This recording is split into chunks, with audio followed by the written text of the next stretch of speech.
नमस्कार, मी शरद आबाळे बोलतोय. या यूट्यूब चॅनलमध्ये आपले सर्वांचे सहर्ष स्वागत आहे. आज आपण जाणार आहोत पाबळ या गावाला. पाबळ हे गाव बाजीराव मस्तानीची कबर यासाठी फार प्रसिद्ध आहे. येथे एक सुंदरसं जैन मंदिर आहे. आता आपण हे साधारणतः पुण्यापासून 60 किलोमीटर अंतरावर हे गाव आहे. आज आम्ही पारनेर मार्गे येताना बेल्हा जेजुरी या हायवेने येत आहोत. हा नवीनच झालेला रोड आहे. अतिशय शांत रोड आहे. निसर्गरम्य निसर्ग सौंदर्य आहे रोडला. पावसाळ्यात खूप छान दिसतंय. खूप नद्या आहे, याला आपण पास करत येतोय. मीना नदी, गोड नदी, आणि हा बेल्ह्यातून आपल्याला खेडकडे घेऊन जातोय आणि दुसरा रांजणगावला जातो. असं सुंदरसं हे झाड आहे बघा, वडाचं. घनदाट सावली इथं मिळते आपल्याला. या रोडवर अतिशय कमी ट्रॅफिक आहे. आता आपण आलोय मस्तानीची कबर किंवा मस्तानीची समाधी इथे. पाबळ हे गाव याच्यासाठीच आपल्याला प्रसिद्ध आहे. याच गावात बाजीराव मस्तानीच्या ऐतिहासिक प्रेम कहाणीचा अंत झालाय. इथं आता महाराष्ट्र शासनाने बोर्ड लावलेला आहे आणि इथं काम सुद्धा केलेलं आहे यांनी. सन 1728च्या दरम्यान राजा बंगशने बुंदेलखंडावर आक्रमण केले. राजा छत्रसाल यांनी थोरले बाजीराव पेशवे यांच्याकडे मदत मागितली. पेशव्यांनी बंगच्या सैन्याचा पाडाव केला.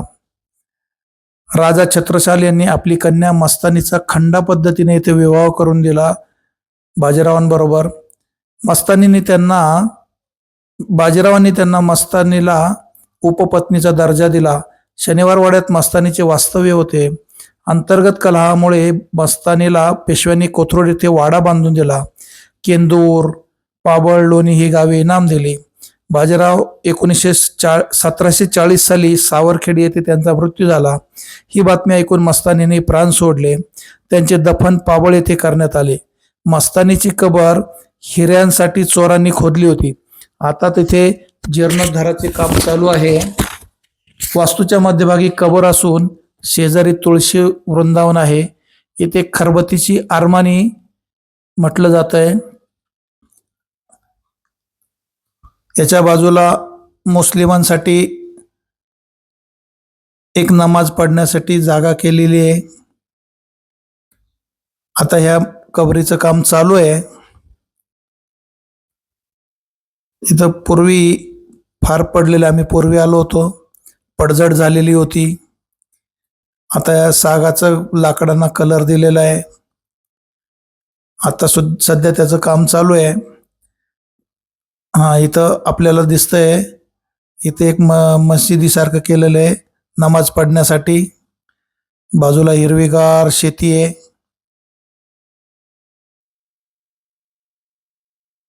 हे बघा, अजून काम चालूच आहे. याचं जीर्णोद्धाराचं काम चालू आहे सध्या.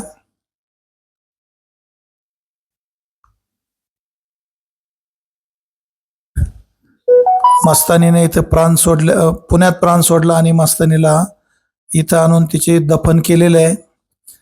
अशा रीतीनं आपल्याला या प्रेम कहाणीचा अंत इथे झालेला दिसतोय. ही ऐतिहासिक प्रेम कहाणी इथे संपतीये. चॅनल आवडला असेल तर लाईक करा, सबस्क्राईब करा, आणि या ठिकाणी आपल्याला जर इथून येत असाल तर नक्की भेट द्या. निसर्गरम्य ठिकाण आहे. बाजूला झेंडूच्या फुलाची शेती आहे. धन्यवाद.